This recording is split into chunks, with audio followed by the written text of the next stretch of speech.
Mga regulasyon sa pagpayag sa executive sessions, dapat daw yan linawin ng ICI. Sino naman ang nagsabi niyan? RH12, Milky Rigunan. Mana Milky.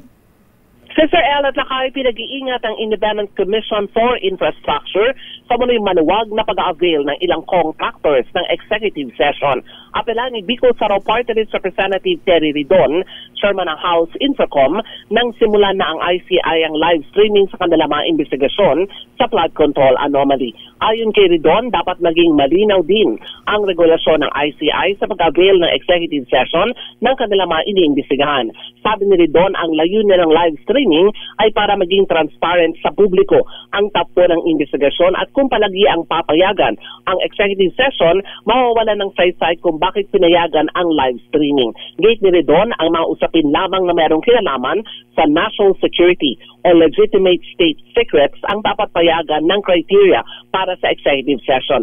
Samantala, sinabi ni Ridon, may tuturing na setback sa isinagawang investigasyon ng ICI ang resignation ni dating DPWH Secretary Rogelio Babe Singson bilang Commissioner. Gate ni Ridon, dapat daw ay magtalaga ng kapalit si Pangulong Bongbong Marcos ng katulad ng kalibre at integridad ni Singson. Ako si Milky Rigunan, nagulat para sa DCRH, una sa Pilipinas, una sa Pilipino. Maraming salamat, Manang Milky. Talagang